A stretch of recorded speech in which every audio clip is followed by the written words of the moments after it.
আসসালামু আলাইকুম, সবাই কেমন আছেন? আশা করি সবাই ভালো আছেন। আজকে রান্না করলাম গরুর মাংস। কারণ আজকে 4-5 দিন,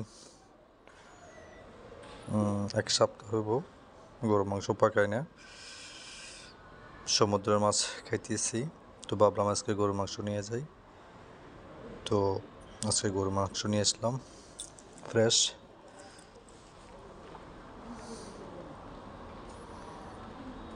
তো পাক চলতেছে,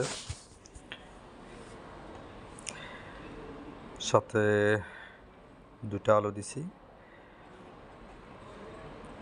এখানে একটু হালকা কষাইতেছি, যে মোটামুটি কষানি হয়ে গেছে।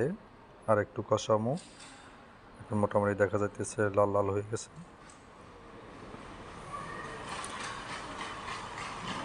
আমি আবার গরুর মাংস পাকালে একটু রসা রসা করেই পাকাই, বেশি ঝোল রাখি না।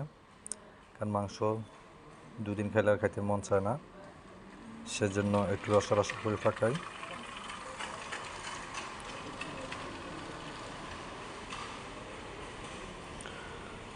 মোটামুটি কষানি হয়ে গেছে, একটু ঝোল দিব।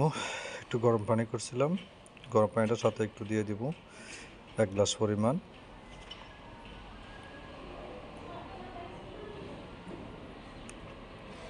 আলহামদুলিল্লাহ, পাকটা কিন্তু অনেক স্বাদ হয়েছে, কারণ আমি একটু আগে ঝোল দেখছিলাম, কারণ আমি কালার দেখলে বুঝতে পারি যে তরকারিটা কেমন হবো। তো আলহামদুলিল্লাহ অনেক ভালো হয়েছে। সিনিয়ার মাংস নিয়েছিলাম। তো যারা যারা গরুর মাংস পছন্দ করো চলে আসো, দাওয়াত রইল। সবাই ভালো থাকবেন, সুস্থ থাকবেন। আসসালামু আলাইকুম।